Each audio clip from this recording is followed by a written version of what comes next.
The Great Happiness. बुद्धं शरणं गच्छामि सुखो बुद्धानां उत्पादो सुखासद्धं मदेशना सुखासंघस्य समकी समगानं तपो सुखो. साधू साधू. संपूर्ण विश्वाला ज्यांनी सुख शांती मानवता तथा दुःख मुक्तीचा आर्य संदेश दिला असे ते दुःख मुक्तीचे मार्गदाता दुःख मुक्त महामानव महान कारुणिक तथागत भगवान सम्यक संबुद्ध तथागतांनी आपल्या शुद्ध प्रज्ञेतून निर्मिलेला सद्धम्म आणि त्यात सद्धम्माचा गेली 2500 वर्षांपासून सातत्याने अहोरात्र प्रचार आणि प्रसार करणारा पूजनीय भिक्खू संघ या महान आणि सर्वश्रेष्ठ अशा त्रिरत्नांना प्रथमतः त्रिवार अभिवादन करतो. ज्यांच्या महान आणि असीम त्याग प्रभावामुळे आपल्याला जो हा अनमोल असा बुद्ध धम्म लाभला आणि ज्यांच्यामुळे आपल्याला हे एवढे मोठे वैभव प्राप्त झाले असे महान युग प्रवर्तक भारतीय राज्यघटनेचे शिल्पकार परमपूज्य बोधिसत्व डॉक्टर बाबासाहेब आंबेडकर या महामानवाच्या महान अशा धम्मक्रांतीमध्ये संपूर्ण जीवनाला समर्पित करून आज या महान मंगलमय दिनी आपल्या पवननगर N9 येथील विश्वशांती बुद्ध विहारामध्ये बुद्ध पौर्णिमेचे औचित्य साधून विश्वरत्न डॉक्टर बाबासाहेब आंबेडकर यांच्या मूर्तीची प्रतिष्ठापना व लोकार्पण सोहळा आज रोजी इथे संपन्न होत असताना या कार्यक्रमामध्ये माझ्या पूर्वी येऊन गेलेले की आहेत आयुष्मान आदित्य जीवने सर IAS,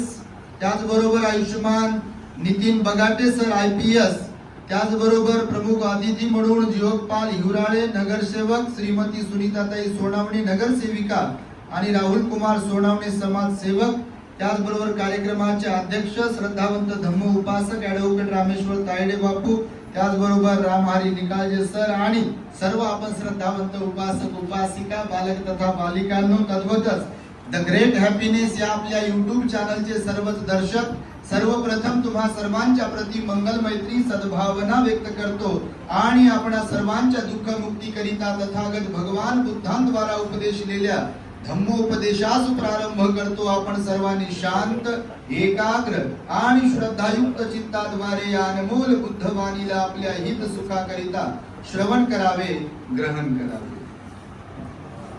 सर्वप्रथम तुम्हा सर्वांना या महान मंगलमय बुद्ध पौर्णिमेच्या निमित्ताने मंगलमय शुभेच्छा आणि मंगल मैत्री प्रदान करतो. ही त्रिविध पावन बुद्ध पौर्णिमा आहे, जगामध्ये सर्वत्र साजरी होत आहे. कारण जगताला आजच्या पौर्णिमेने एक सम्यक संबुद्ध दिले आणि त्या सम्यक संबुद्धांनी संपूर्ण जीवनभर बहुजन हिताय बहुजन सुखाय या उद्देशाने प्रेरित होऊन दुःख मुक्तीचा मार्ग सांगितला, ज्याला मध्यमा पटिपदा म्हटलेला आहे, मध्यम मार्ग म्हटलेला आहे. भगवंताने तो प्रकाशित केला.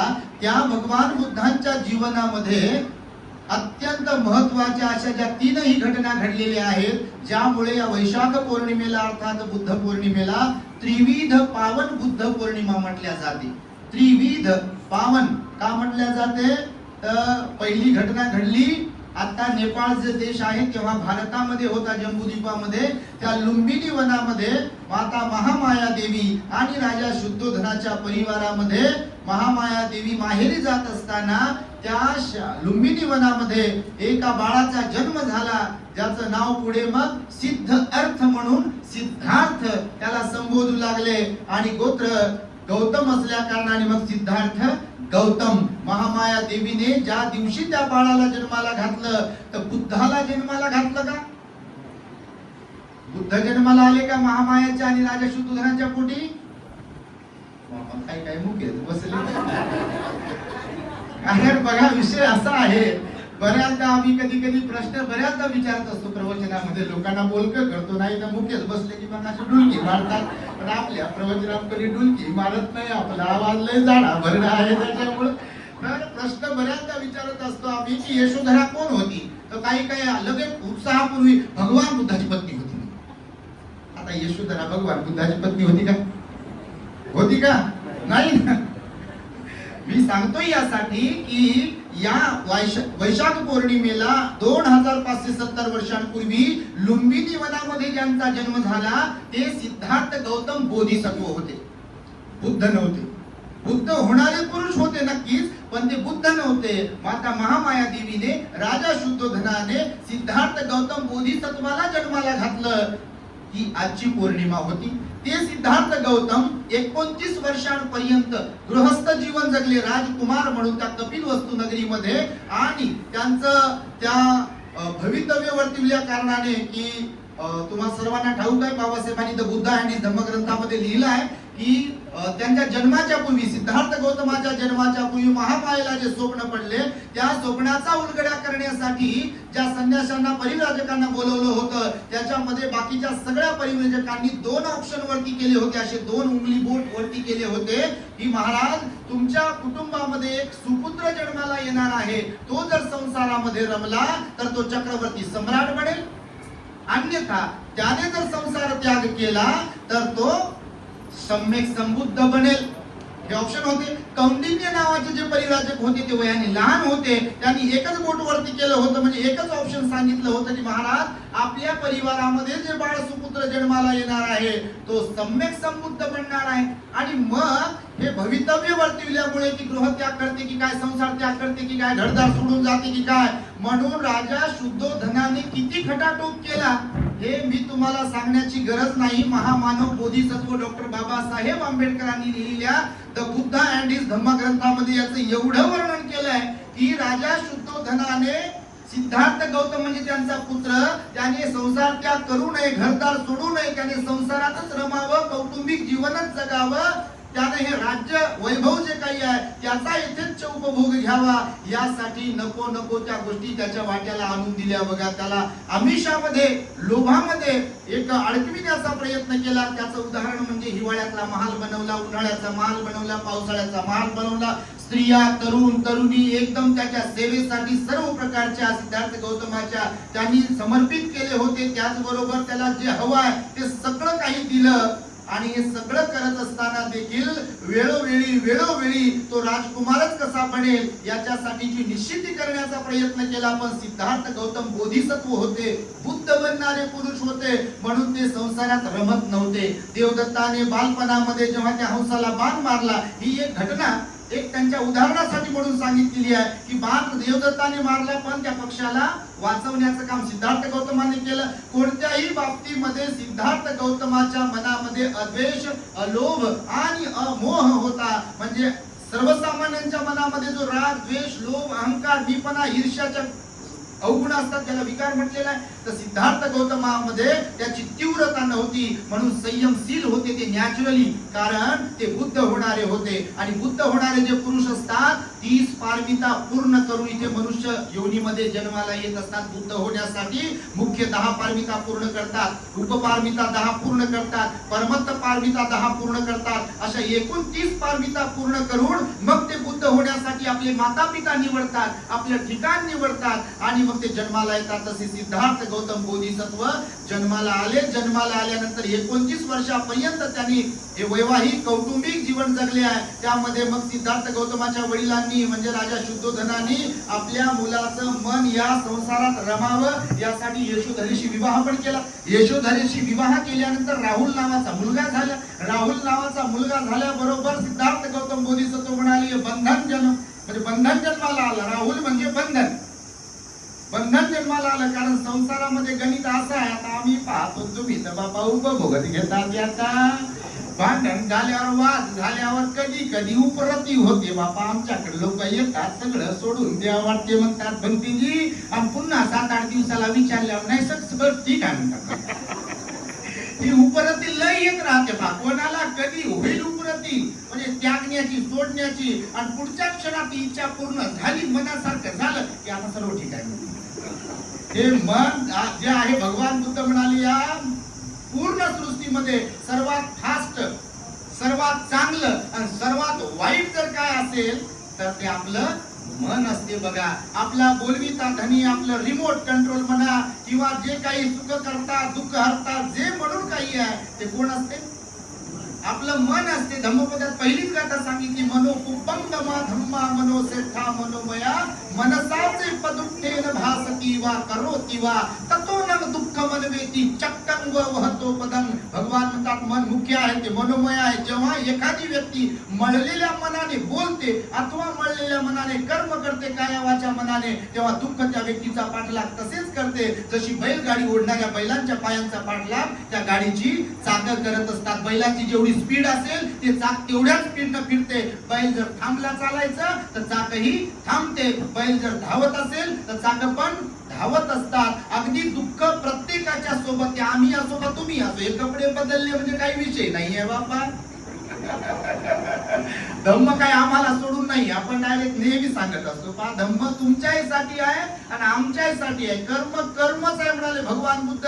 ते कोणत्याही जाती धर्माच्या शेतकऱ्याचं शेत असो, त्यानं जे बीज पेरलंय त्याला शेंगदाण्याला शेंगात भुईमुगच लागेल, आणि इकडे कोणत्या दुसऱ्या जातीच्या माणसानं शेंगदाणे पेरले त्याला भुईमुगच लागते. बिलकुल जात बदलली म्हणजे काय ते शेंगदाण्याचे गहू होत नाही किंवा गव्हाची ज्वारी होत नाही. म्हणजे कर्म इथून तिथून सारखंच आहे असं भगवंताचं वक्तव्य आहे, भगवंताचा उपदेश आहे. आणि म्हणून भगवान म्हणाले जीवनामध्ये मन मुख्य आहे, ते मनोमय आहे. सुखाची पण व्याख्या करताना भगवंतांनी अशीच गाथा सांगितली उलटी. याच्या उलटी म्हणजे सुलटी आहे ती खरं तर. मनोकुपंगमा धम्मा मनोसेठा मनोमया मनसाचे पसंतीने भासती वा करोती वा ततोनं सुख बनवेती छायाव अनपायिनी. भगवंताला विचारलं सुख कसं आहे मग, तर भगवान म्हणाले मन मुख्य आहे, त्यासाठी सुद्धा, सुखासाठी सुद्धा ते मनोमय आहे. जेव्हा एखादी व्यक्ती स्वच्छ निर्मळ मनाने बोलते किंवा निर्मळ मनाने, कायावाच्या मनाने आपले कर्म करते, तेव्हा सुख त्या व्यक्तीच्या सोबत तसेच राहते. तशी कधीही साथ न सोडणारी सावली आपल्या सोबत सोबत चालत राहते. मग ते चंद्राच्या उजेडात चाला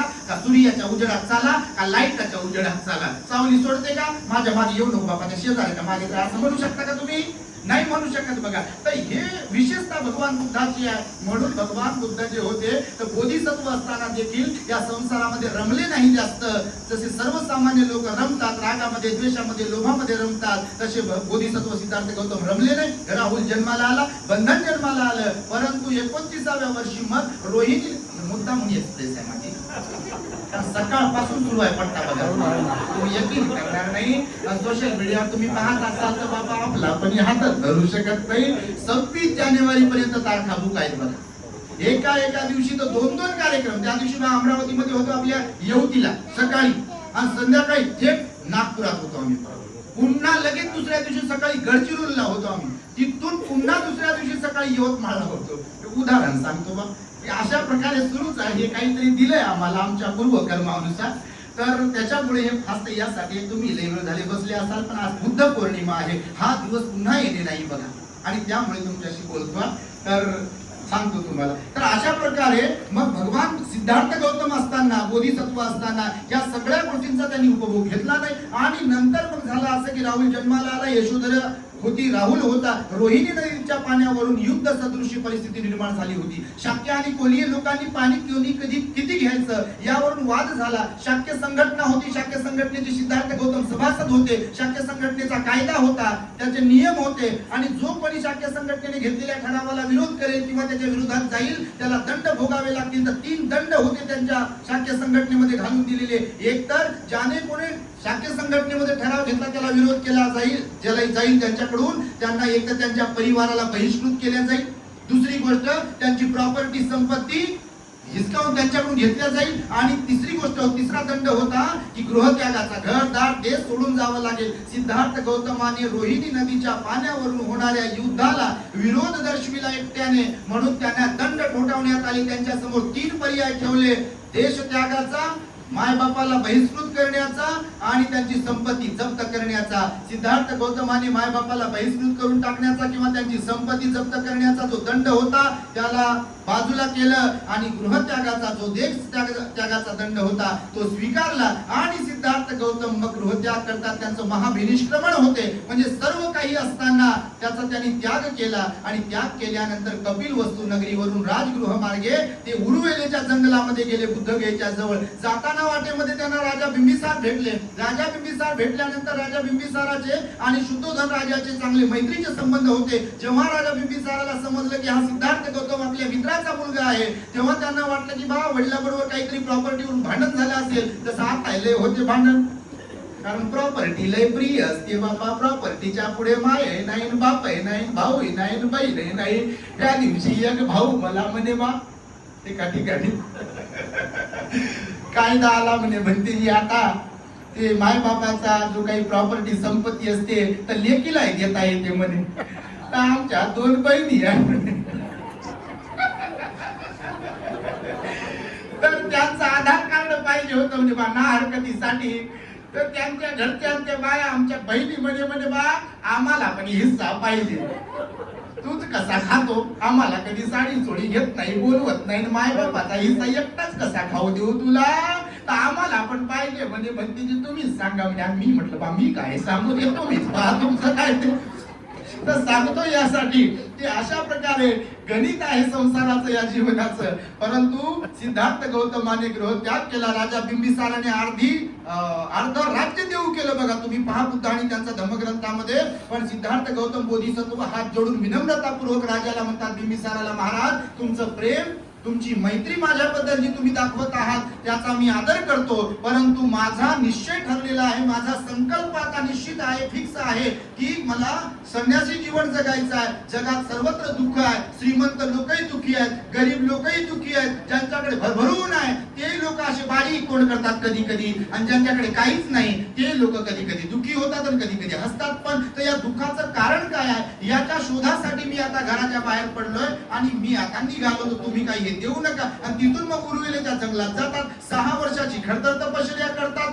खडतर तपश्चर्या करत असताना हाडाचं काळ करतात बघा तुम्ही ते चित्र वगैरे पाहिले असेल काही ठिकाणी. एकदम हाडाचा सापळा झालेली सिद्धार्थ गौतम. आणि ती तपश्चर्या करत असताना त्याला खडतर तपश्चर्या म्हटलेल्या उरुवेलेच्या जंगलामध्ये. जसं डुंगेश्वरी गुफा वगैरे आहे ना, तो एरिया आता उरुवेला जंगलाचा होता. आणि मग तिथे तपश्चर्या करत असताना त्यांच्या गोष्ट लक्षात आली की अजून काही दिवस जर आपण अन्न त्याग केला ना असंच राहिलो तर आपण मरू, आपल्याला कोणतं ज्ञान वगैरे काही प्राप्त होणार नाही. म्हणजे अन्न ग्रहण केलं पाहिजे. उपाशी राहणं हा कोणत्याही गोष्टीवरचा उपाय नाही आहे, ही गोष्ट त्यांना लक्षात आली. आणि नेमकं भोजन ग्रहण करण्याचा विचार मनात आल्यानंतर एक दिवस आंघोळ पांघोळ करून त्या निरंजना नदीच्या पैलतीरी असलेल्या एका वटवृक्षाखाली बसले होते. आणि नेमकं सुजाता देवीनं त्या काळातल्या प्रथेनुसार, त्या काळातली कशी आता आहे प्रथा आहे बापा, लय लोक करतात गावाकडे जाऊ जाऊ बोकड्या कापतात. जत्रेमध्ये तुम्ही नाही बाबा, तुम्ही लय चांगले, तुम्ही काय बारीक तोंड करू नका, पण लय लोकांचं आम्हाला माहित आहे आपले बी. तर ते गावाकडे जाऊन काय काय करतात लोक बघा, भयंकर काय काय करतात या युगामध्ये. ही तर तेव्हाची गोष्ट आहे 2500 वर्षांपूर्वीची. त्या सुजाता जी होती सेनानी नावाच्या गवळ्याची मुलगी, तिने त्या वटवृक्षाला नवस बोलला होता. आता बघा ते वडाच्या झाडाला ते बाया काय म्हणतात 7 जन्म हाच नवरा मिळो काय काय ज्याची त्याची आप भीती विचारांना खरंच विचारलं कोण ते मशीन लावून का खरंच पाहिजे काय तिथे लय भयंकर आहे बा. लय दारुडा असेल, पाहिक काय काय खात असेल, बहिकलेला असेल, पूर्ण मारजोड करत असेल तर काय ढेकळाचं म्हणेल पुढच्या जन्मात येऊ दे. कोणी कोणी म्हणते आताच मरू दे म्हणते बा. कारण आता गणित लयच बेकार आहे बा संसाराचं कुटुंबाचं. भगवंताने सांगितलं हा जाळ आहे म्हणाले भगवान बुद्ध. काय म्हणाले? जाळ म्हणाले, आग म्हणाले याला. राग अग्नी, द्वेष अग्नी, मोह अग्नी, अग्नीचं उपमा दिली या संसाराला कुटुंबाला. कारण भगवान बुद्ध म्हणाले अग्नीचा गुणधर्म असतो जळणे आणि जाळणे. काय गुणधर्म आहे? अगोदर स्वतः जळणे, जशी काडी पेटवली शेकोटी करण्यासाठी, गॅस पेटवण्यासाठी अगोदर ती काडी जळते, नंतर कोणाला जळायचं ते नंतर जळते. संसाराचं गणित असंच आहे. राग द्वेष लोभ मोह माया माझ्या तुमच्या कोणाच्याही मनात उत्पन्न हो, अगोदर आपलं नुकसान करते ते, आणि ज्याच्यासाठी उत्पन्न केला नंतर त्यांचं नुकसान करते. आणि म्हणून अशा प्रकारे मग त्या राजा बिंबिसाराने देऊ केलेली धन दौलत प्रॉपर्टी जे काही राज्यकारभार होता घेतला नाही सिद्धार्थ गौतमाने, आणि पुढे निघाले. 6 वर्षाची खडतर तपश्चर्या केली. सुजाताने त्यांना ते खीर देऊ केली, आणि सुजाताने खीर दिल्यानंतर ते ग्रहण केली. निरंजना नदीमध्ये गेले, आंघोळ केली त्यांनी, आणि ते पात्र फेकून दिलं, टाकून दिलं तिथे, आणि संकल्प केला की आता बोधिसत्वाचा संकल्प असतो. हा विषय थोडा गंभीर आहे, आता नाही सांगणार मी. तर उलट्या दिशेला पात्र केलं बाबासाहेबांनी पण हे लिहिलं. हा गहन विषय आहे, मी इथं मांडणार नाही, होणार नाही, ते तुम्हाला विस्तार पण होणार नाही, पण सांगतो. मग ते पात्र टाकलं, उलट केलं. नंतर नदीच्या या किनाऱ्यावरती, म्हणजे अगोदर पूर्वीकडे होते, नंतर पश्चिमेकडे गेले. पश्चिमेला जो बोधिवृक्ष आहे, आता 4-5व्या पिढीतला आहे. आता जो बोधिवृक्ष बुद्ध गेला दिसतो ना महाबोधी विहाराच्या एक्झॅक्ट पाठीमागे, बघितलं का तुम्ही कोण कोण गेलं? बुद्ध गेले. महाबोधी विहार जिथे आता आहे त्या महाबोधी विहाराच्या एक्झॅक्ट पाठीमागे जिथे भगवंताची मूर्ती आहे, तर विहाराच्या पाठीमागे बोधिवृक्ष आहे. विहार आणि बोधिवृक्षाच्या मध्ये एक वज्रासन आहे, त्याला सोन्याचे कॉलम लावले आहेत बघा, तुम्ही कधी पाहिलं असेल. ते वज्रासन सम्राट अशोकाने बनवलं होतं. सम्राट अशोकाने ते विहार बनवलेलं नाहीये. तुमच्या माहितीसाठी सांगतो, इतिहास जर तुम्ही वाचत असाल तर नंतरच्या राजांच्या काळामध्ये एक आपला कनिष्क राजा आला. सम्राट अशोकाने तर वज्रासनच बनवलं होतं. कनिष्क राजा आला, त्याच्या काळात मूर्त्या तयार केल्या त्यानं बघा. हे जे मूर्ती वगैरे आहे ना आता दिसते आपल्याला, कनिष्काच्या काळात मूर्त्या तयार झाल्या. भगवान बुद्धाची मूर्ती जगात पहिल्यांदा मूर्ती भगवान बुद्धाची तयार झाली. तुमच्या माहितीसाठी सांगतो, कनिष्काच्या काळामध्ये त्यानं चंदनाच्या लाकडाच्या मूर्त्या बनवल्यानंतर काय म्हणतात 7 धातू, त्या 7 धातूच्या मूर्त्या बनवल्या. आता तर सोन्याच्या चांदीच्या सगळ्या वेगवेगळ्या प्रकारच्या मूर्त्या आहेत. तर त्या वज्रासनावरती नंतर कनिष्क राजाने मूर्ती ठेवली ओपन मध्ये, आणि नंतर त्याच्यावरती मग तो विहार बांधला. जो विहार आता बुजून टाकला होता इंग्रजांच्या काळामध्ये, त्याची तोडफोड केली होती. ढेकळ्या बाबा म्हणून त्यातल्या मूर्तीला मारत होते लोक, ती मूर्तीची पण तोडफोड केली होती. आता अनागारी धम्मपालांचं स्मृती दिन झाला परवाला बघा. तुम्हाला त्या दिवशी मी प्रवचन दिलं.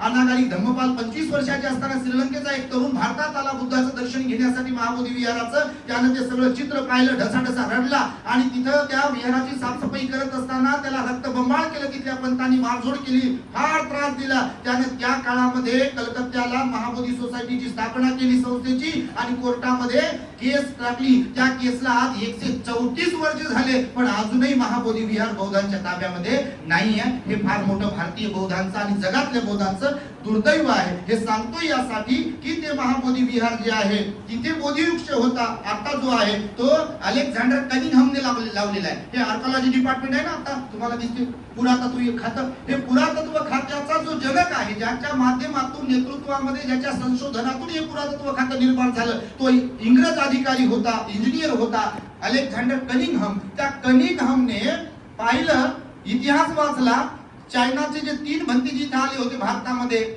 बुद्धमय भारताला पाहण्यासाठी, त्यांनी नोंदी केल्या होत्या त्यांच्या डायरीमध्ये. मोठमोठे त्यांची बुक्स आहेत बघा. चीनचे जे 3 भिक्षू आले होते, तर त्या नोंदीवरून त्याचे संदर्भ घेऊन मग इथे त्या अलेक्झांडर कनिंगहमने विचार केला की इथे बोधिवृक्ष होता. आता नाही आहे, कारण एक बोधिवृक्ष बघा सम्राट अशोकाच्या बायकोनं तोडून टाकला. दुसरा बोधिवृक्ष जो होता एक बंगालच्या हिंदू राजाने त्याला तोडून टाकलं, त्याला जाळून टाकलं. अजून एक तिसरा बोधिवृक्ष झाला, ते वारावदानामध्ये गेला. आणि अजून एक बोधिवृक्ष होता आला, मग तो कोणता? तर आताचा जो बोधिवृक्ष तुम्हाला दिसतोय, तर हा अलेक्झांडर कनिंगहम जो अधिकारी, इंग्रज अधिकारी होता, याला समजलं की सम्राट अशोकाच्या मुलीनं या बोधिवृक्षाची मूळ शाखा श्रीलंकेमध्ये जाऊन लावलेली आहे, अनुराधापूरला. मग हा आपल्या पूर्ण टीमला घेऊन तिकडे गेला, आणि तिकडे जाऊन त्या अनुराधापूरच्या बोधिवृक्षाची शाखा आणली, आणि बरोबर त्याच ठिकाणी ती रोपित केली. आता तो बोधिवृक्ष तुम्हाला पाहायला भेटते. तोच बोधिवृक्ष आहे, पण त्याची मूळ शाखा श्रीलंकेला गेली, अनुराधापूरला, आणि पुन्हा त्याने तिथे आणून लावला. तर त्या मूळ बोधिवृक्षाखाली निरंजना नदीच्या किनाऱ्यावर असलेल्या सिद्धार्थ गौतम बोधिसत्व वैशाख पौर्णिमेच्या सायंकाळी म्हणजे 3 प्रहरांमध्ये ज्ञान प्राप्त झालेलं आहे. सायंकाळच्या आताच्या घड्याळानुसार, तेव्हा घड्याळ नव्हती, सायंकाळचे 6 ते रात्रीचे 10 एक प्रहर असतो. रात्रीचे 10 ते मध्यरात्रीचे 2 हा एक प्रहर असतो. मध्यरात्रीचे 2 ते सकाळचे 6 हा एक प्रहर असतो. टप्प्याटप्प्याने 37 बोधिपाक्षीय धम्माचं ज्ञान सिद्धार्थ गौतम बोधिसत्वाला झालेला आहे. असं बटन दबलं जशी लाईट येते जाते की नाही, तसं ज्ञान प्राप्त झालेलं नाहीये. ही वैशाख पौर्णिमा जी आहे ही ज्ञान प्राप्तीसाठीची अत्यंत महत्वाची पौर्णिमा ठरलेली आहे. आणि पिंपळाचं झाड जे होतं ज्याला आपण आता बोधिवृक्ष म्हणतो ते त्यासाठी निमित्त ठरलेलं आहे. आणि म्हणून जेव्हा सिद्धार्थ गौतम सम्यक संबुद्ध झाले तेव्हा 6 आठवडे त्याच बुद्धगयेमध्ये आजूबाजूला बोधिवृक्षाच्या बसले होते आणि त्यांनी कृतज्ञता व्यक्त केली. प्राप्त झालेल्या ज्ञानावर त्यांनी चिंतन केलं. पहिला आठवडा जिथं बसले होते त्याच ठिकाणी बसून त्या आसनाच्या प्रती त्या बोधिवृक्षाच्या प्रती कृतज्ञता व्यक्त केली. पुन्हा एक आठवडा बाजूला बसले. पुढचा एक आठवडा त्यांनी बोधिवृक्षाकडे बाहेर जाऊन एकटक पापणी न लवता बसले होते, कृतज्ञता व्यक्त केली. अशा प्रकारे वैशाख पौर्णिमेला दुसरी घटना घडली ती म्हणजे बोधिसत्व सिद्धार्थ गौतमाला ज्ञानाची प्राप्ती झाली. ते बुद्ध झाले, सम्यक संबुद्ध झाले आणि ती सुद्धा वैशाख पौर्णिमा होती. अशा 2 घटना बघा. पुढे तेच सम्यक संबुद्ध 45 वर्ष अहोरात्रपणे धम्मचक्क प्रवर्तन सूत्राचा उपदेश करून धम्माचा अव्याहतपणे प्रचार प्रसार करतात. 4 आर्य सत्यांचं त्याच्यामध्ये त्यांना दर्शन झालेलं असते. जग दुःखानं भरलेलं आहे. या संसारामध्ये सर्वत्र दुःख आहे. संसार परिवर्तनशील आहे. अनित्य, अनात्मा आणि दुःख हे नित्यचे नेहमीचे तत्व ठरलेले आहे. इथे सर्व काही अनित्य आहे, सर्व काही नश्वर आहे, सर्व काही क्षणभंगूर आहे. इथे मी आणि माझं कायमस्वरूपी म्हणण्यासारखं काही नाही. हा माईक इथंच राहील, भक्तीजी गेले तुम्ही गेले, माईक इथंच राहते. हे विहार इथंच राहील, आपण सगळे जातो, विहार कुठे जात नाही. ही मूर्ती दगडाची, सिमेंटची, कशाची, सोन्याची, चांदीची असेल, मूर्ती इथंच राहते, आपण तिकडे जातो. बारीक तोड नका करू बाबा, आता नाही, जेव्हा नंबर लागेल तेव्हाची गोष्ट आहे. प्रॉपर्टीचं पण तसंच आहे. समजा तुम्ही ज्या प्रॉपर्टीला म्हणताय ना, टीव्ही माझी, घर माझी, काय काय माझं, सगळं खरं आहे पण तात्पुरतं आहे, ते टेम्पररी. आपण जे काही आहे टेम्पररी. आमच्याकडे तुम्ही किती काय काय घ्या, आमचे गणित तसंच आहे. उचलाच म्हणतात पहा, वास सुटते म्हणतात उचला. गळ्यात तुमचं तर बाबा गळ्यातलं, नाकातलं, हातातलं, पायातलं, बोटातलं कस कुठं कुठं किती लपून ठेवा, चाव्या किती लपून ठेवा, उशी खाली ठेवा का कपाटात ठेवा का कुठे ठेवा. गेल्या बरोबर विचारतात चाव्या कुठे ठेवल्या, ते पॉकेट ठेवायचे लपू लपू कुठे ठेवले पॉकेट.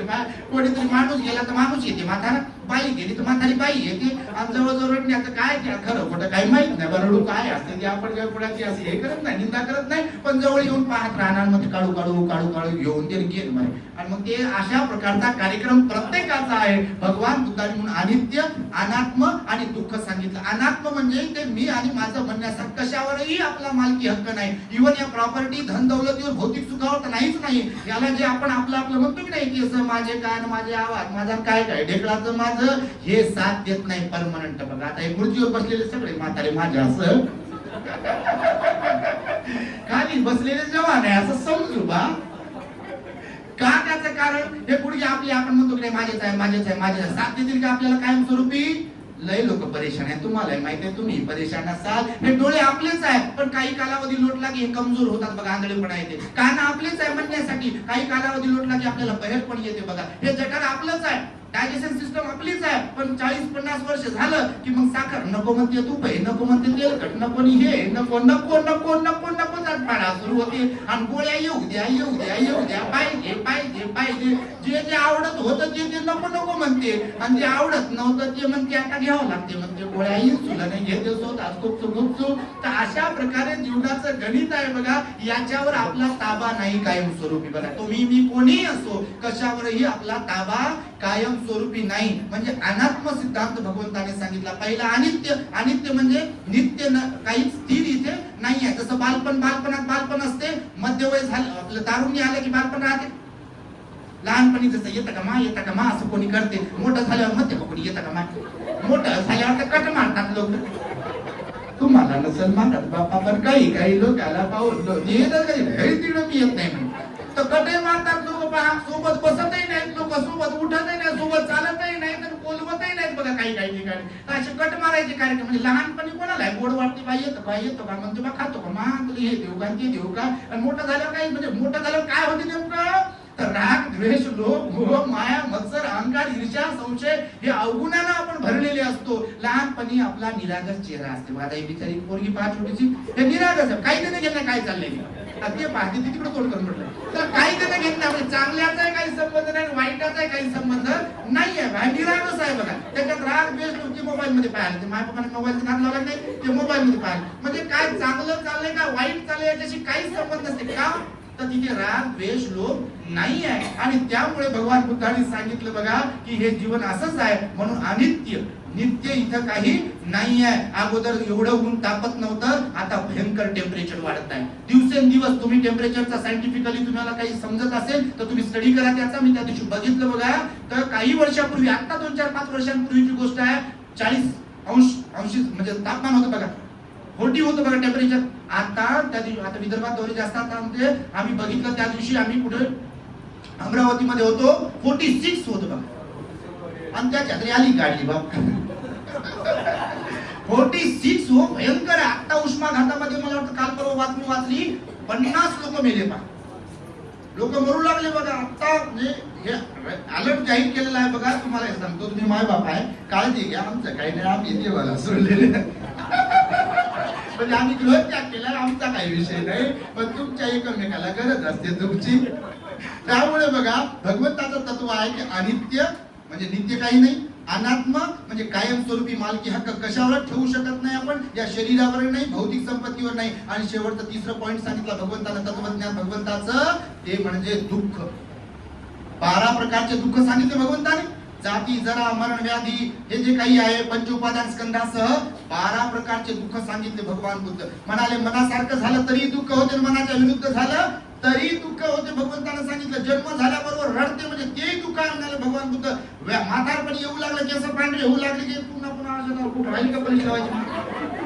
आणि पॉलिसही लावलं टिकत नाही पॉलिस कोणाची 15 दिवस टिकत असेल कोणाची महिनाभर टिकत असेल खालून पांढरे आणि वरतून काळे कोणाचे पिवळे झाले कोणाचे कसे होतात बाबा इथं कोणाचे आसुंदे म्हणजे झाले काय आसुंदे लय लोकांचे आहे तर हे दुःखच आहे बघा तुम्हाला सांगू काय कोणते केस पांढरे झाले दुःख आहे दात पडायला लागले की दुःख आहे बघा तुम्हाला सांगतो असं डक डक डक डक जेव्हा होते त्याचंही दुःख आहे बघा चालता येत नाही त्याचं दुःख आहे आयसीयू मध्ये कोणी ऍडमिट आहे त्याचं दुःख आहे पॅरालिसिसचा अटॅक आला त्याचं दुःख आहे सगळ्या गोष्टीचं तुम्ही दवाखान्यामध्ये पहा कॅन्सर हॉस्पिटलमध्ये जाऊन कोणाला इथून चिरले कोणाला इथून कोणाला खाली चिरलं भयंकर दुःख असते बघा रोगाचं दुःख असते म्हातारपणाचं दुःख असते भगवान बुद्ध म्हणाले मरण्याचं दुःख आहे कुणाला संतती असण्याचं असून दुःख आहे तर कुणाला संतती नाही त्याचं दुःख आहे खरं की खोटं खरंच म्हणा बाबा खोटं काय म्हणा आपली ती लय भयंकर असते ज्याची त्याची लय लोक रडतात पडतात काय करावं म्हणतात भक्तीजी तुम्ही म्हणता ते खरंच आहे भगवंताची वाणी लय सत्य आहे मी म्हणतो बाबा काय झालं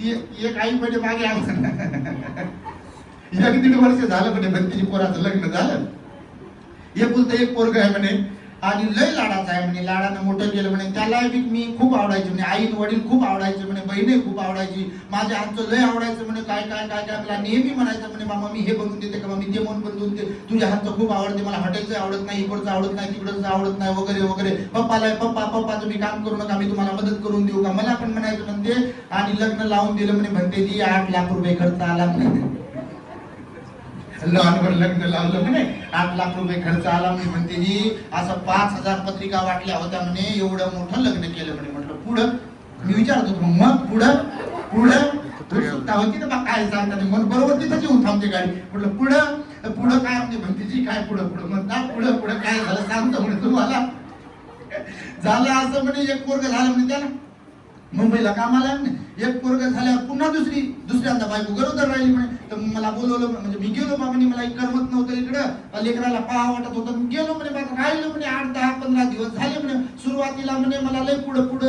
हे खाता हे देऊ का चाललं म्हणे बा आता मला एक आजार आहे म्हणे आणि आजार असल्यामुळे मला खोकलावं लागते म्हणे मला दमा काय अस्थमा काय आजार आहे म्हणे ते लेकरू एक लहान आहे म्हणे माझ्या जवळच येत होतं बा आजी आहे म्हणून तर नंतर काय झालं काय माहित नाही म्हणे पोराला मी पोरगे अगोदर चांगलं बोलत होतं म्हणे भक्तीजी नंतर मला गोळ्या औषध आणायला मी म्हणत होतो म्हणे बाया गोळ्या घेऊन येतात माझ्या मला तेवढंच काम आहे ना मग असं डोळे वटारून माझ्याकडे पाहणं ते काय झालं काय माहित म्हणजे कोणतं इंजेक्शन दिलं ती बाई तर म्हणे परकीच म्हणे समजू शकते पण हे तर आपलं आहे म्हणे नवसानं केलं याला कशानं केलं आणि आता मम्मी म्हणणार पप्पा आहे म्हणणार बहिणीला आहे बोलणार म्हणे याला कोणतं इंजेक्शन कोणत्या गोळ्या दिल्या तर असं जीवनाचं गणित आहे बघा. म्हणून मी आता तुम्हाला म्हटलं ज्याला संतती आहे ते परेशान आहे आणि ज्यांना नाही ते परेशान आहेत. अशा प्रकारचे 12 दुःख सांगितले भगवान बुद्धांनी या सगळ्यांवरती उपदेश केले. पटाचाराला दुःख मुक्त केलं, आम्रपालीला दुःख मुक्त केलं,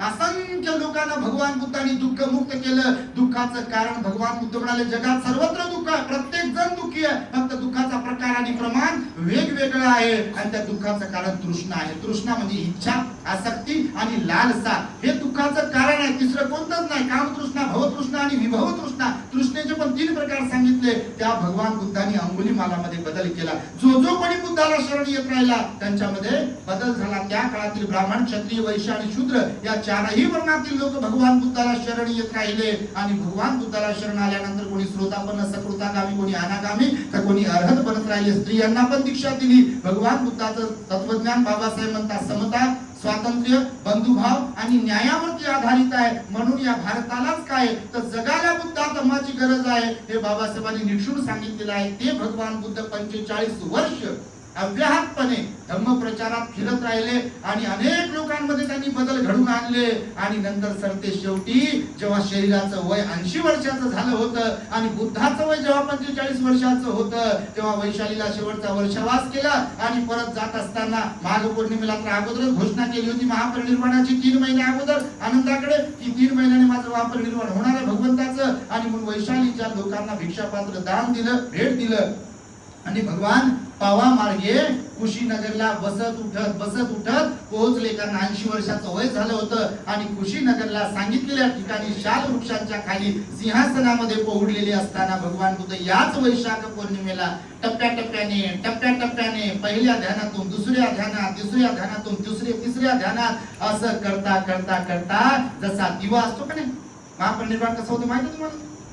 परिनिर्वाण, महापरिनिर्वाण, निर्वाण कसं होते माहिती तुम्हाला? जसा दिवा जळतो, बघितला तुम्ही? दिवा जळतो त्याच्यात तेल असते बघा. ऍट अ टाइम जेव्हा दिव्यातलं तेल आणि वात अशी जळत येते की नाही, म्हणजे तेल संपत जाते आणि वात मग जळत जाते, तसा एकदाच विझत नाही बघा. बघितलं तुम्ही? त्याचा उजेड जे असते की नाही त्याची ज्योत अशी कमी होते आणि नंतर झिरोवर येते मग बंद पडते बघा. म्हणजे असा जो दिवा विजतो का नाही तसं महापरिनिर्वाण, निर्वाण, परिनिर्वाण आणि महापरिनिर्वाण होत असते. मृत्यू सारखं होत नाही. म्हणजे आपण सर्वसामान्य लोक जसे मरतात की नाही तसं भगवंताचा मृत्यू होत नसतो.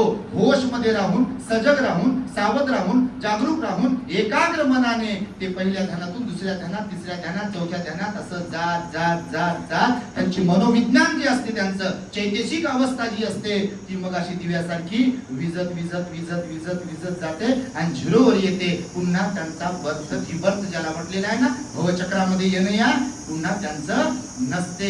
म्हणून त्याला मग ते निर्वाण, परिनिर्वाण आणि महापरिनिर्वाण आपल्या द ग्रेट हॅपीनेस चॅनल वरती आहे बघा. तुम्ही पाहत असाल, प्रवचन ऐकत असाल तर. आणि अशा प्रकारे वैशाख पौर्णिमेला त्या सम्यक संबुद्धांचं महापरिनिर्वाण झालं आणि त्यामुळे या त्रिविध पावन ह्या 3 घटना कधीही कोणाच्याही जीवनामध्ये कधी घडत नसतात. आजही नाही, कालही नाही आणि उद्याही भविष्यामध्ये नाही. म्हणून भगवान बुद्ध विशेष असतात. त्यांना असंख्य पारमिता त्यांनी पूर्ण केल्यामुळे त्यांच्यामध्ये विशेषत्वाने भरलेले असे काही गुण असतात, काही बल असतात, अनेक हत्तींचं बल असते त्यांच्यामध्ये. बघा तुमच्या माहितीसाठी सांगतो, म्हणजे अनेक प्रकारच्या लोकांना ते बदलवू शकतात. जसं तुम्हाला अंगुलीमाल सांगितलं की नाही, कधी घरामध्ये किंवा नातेवाईकामध्ये बघा कधी लोक बदलत नाहीत. पण तिची लय प्रेमानं सांगतो म्हणतात, काय सांगतो पण बदलायचं नावच घेत नाही म्हणतात. बुद्ध याला अपवाद असतात. सर्वसामान्यांमुळे लोक बदलत नसतात. तसं पाहिलं तर फार अपवाद वगळतात. पण बुद्धामुळे अंगुलीमाला सारखेही लोक बदलतात. बुद्धामुळे अजातशत्रू सारखा राजाही बदलतो आणि भगवान बुद्धामुळे देवदत्त ही बदलतो. सरते शेवटी तो बुद्धाला शरण येण्याची भाषा करतो. आपल्या शिष्यांना सांगतो, जीवनभर मी बुद्धाला बदनाम करण्याचा, मारण्याचा, त्रास देण्याचा, निंदा करण्याचा प्रयत्न केला, पण भगवान आपले आहेत, संयमशील आहेत. भगवंतानं माझ्याबद्दल प्रही नाही काढला कुठे. मला आता पश्चाताप होतोय. अरे माझ्या शिष्यानो, मला उचला खाटेवरती, मला चालता येत नाही, मला दिसत नाही, मला बोलता येत नाही, पण माझं मन काम करत आहे. मला भगवंताला क्षमा मागायची आहे. ओकाचं वंदन भगवान म्हणते म्हणून तर घेऊन चला. घेऊन गेले. जेतवनाच्या बॉर्डर पर्यंत देवदत्त आला. बघा बाबासाहेबांनी लिहिलं हे सुद्धा. भगवान आपल्या दिव्य दृष्टीने पाहत होते. त्याने गरुकर्म केलेलं होतं. भगवंताचं रक्त काढणं, संघामध्ये फूट पाडणं, भिक्षूंची निंदा करणं, या मायबापाला अश्रू गाळायला भाग पाडणं, असे 7-8 प्रकारचे 4-5 प्रकारचे गरुकर्म आहेत. बघा आपल्या चॅनलवर पहा तुम्ही. गरुकर्म म्हणजे भयंकर कर्म असतात. ज्यांच्या कोणाकडून घडतात, मग ते भिक्षू असो का ग्रहस्थ असो, याच जन्मात तात्काळ आणि भयंकर त्याचा परिणाम इथेच भोगावा लागतो. बघा. आणि देवदत्ताने तर भगवंताचं रक्त काढलं होतं. दगड सोडला होता, भगवंताचं रक्त काढलं होतं. भगवंतानं निर्माण केलेल्या भिक्षू संघामध्ये फूट पाडली होती. 500 भिक्षू वेगळे केले होते. त्याने त्याच्या मताचे बनवले होते. किती? 500 भिक्षू त्याने त्याच्या मताचे बनवले होते की जे भगवंताला नाव ठेवतील, निंदा करतील, विरोध करतील. आणि असं त्यानं घोर कर्म केलं असल्या कारणाने तो भगवंताला भेटू शकला नाही. भगवान दिव्य दृष्टीने पाहत होते आणि भिक्षूंना सांगत होते देवदत्ताला उपरती झाली आहे, देवदत्ताला पश्चाताप झाला, तो बुद्धाला शरण येण्यासाठी किंवा माफी मागण्यासाठी येतोय, पण त्याचं पुण्य तेवढं नाहीये, तो येऊ शकणार नाही. खरोखरच जेतवनाच्या बॉर्डर पर्यंत आला तो.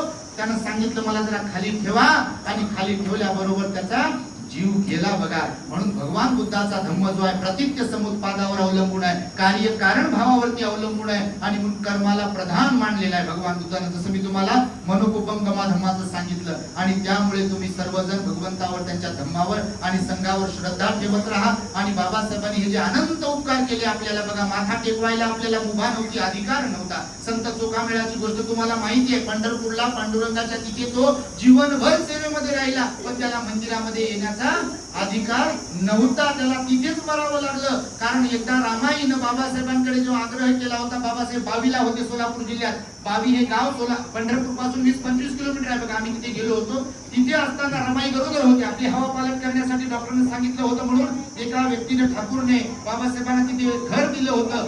5 एकर जागा दिली होती. आता बाबासाहेबांची जागा आहे पंढरपूर पासून 20-25 किलोमीटर. बघा. लोक आम्हाला ते दान देत आहेत, म्हणजे देत होते, आम्ही घेतले नाही अजून. तर सांगतो यासाठी की मग तिथे असताना रमाईने आग्रह केला होता की साहेब मला पंढरपूरला जायचंय, तुमच्यासाठी तुम्हाला कुणाच्या धमक्या वगैरे येतात काय काय काय काय.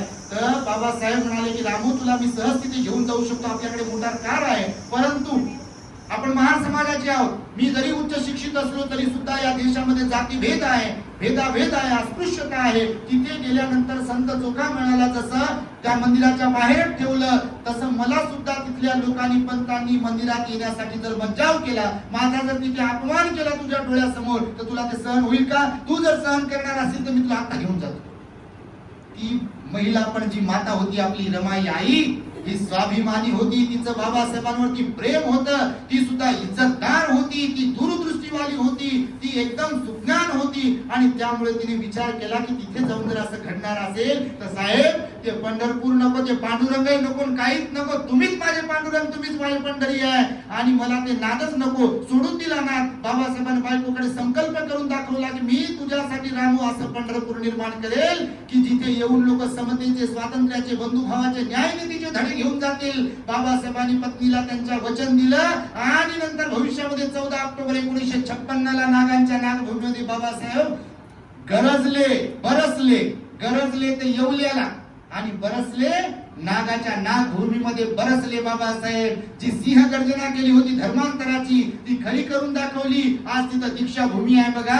तिकडे जगभरातले लोक येतात, माथा टेकतात, बाबासाहेबाला, बुद्धाला वंदन करतात, समतेचा विचार घेऊन जातात. पण हे पाहण्यासाठी रमाई आपली नव्हती तेव्हा, आणि आताही नाही आहे. आणि म्हणून तुम्हा सर्वांची श्रद्धा बुद्ध धम्म संघावर असावी, बाबासाहेबांच्या विचारांवरती असावी, माता रमाईवरती असावी, सम्राट अशोकावरती असावी. आणि त्यामुळे इथे आज जो काही कार्यक्रम आयोजित केला, आपल्या सर्व समितीने आम्हाला इथे बोलावलं. आणि वेळ नसताना देखील आम्हाला जेव्हा ज्या ठिकाणी आम्ही जातो जास्त दिवसानंतर तिथं आदाशासारखं बोलतो बा, कारण तिथं नेहमी जातो तिथं काही बोलत नाही असं, पण जास्त दिवसानंतर जिथं जातो तिथं आदाशासारखं बोलतो. कारण वाटते मग सांगाव काहीतरी, लोक बसले बिचारे, आणि तुमच्या मुद्रा प्रसन्न आहे म्हणून बोललो, नाही तर आम्ही बोललो नसतो. आमचा सायकॉलॉजीचा लय अभ्यास आहे, आम्ही चेहरे पाहून बोलतो, काही तर बोलत नाही. समोरचे प्रसन्न चित्त असतील तर भगवंताचे पण वचन हेच आहे बघा. समोरचे ऐकत असतील तरच बोलावं, नाही तर समोरचे खाली पाहू खाली पाहू घड्याळाकडे पाहू अशा मुद्रा जर दिसत असतील तर समोरच्याचं शहाणपण त्याने ऍक्टिव्हेट केलं पाहिजे आणि बंदच केलं पाहिजे. तर तुमच्या तसं दिसत नाही, अजूनही बोललो असतो पण बोलत नाही तर थांबतो. सर्वांचं मंगल हो. फार नाही बाबा, बस करा, फुटून जाईल. भवतु सप्प मंगलम रक्षन्तु सप्प देवता सप्प बुद्धानुभावेन सदा सुखी भवन्तु ते. भवतु सप्प मंगलम रक्षन्तु सप्प देवता सप्प धम्मानुभावेन सदा सुखी भवन्तु ते. भवतु सप्प मंगलम रक्षन्तु सप्प देवता सप्प संघानुभावेन सदा सुखी भवन्तु ते. बुद्धं नमामि धम्मं नमामि संघं नमामि. जय भीम. The great happiness. बुद्धं शरणं गच्छामि.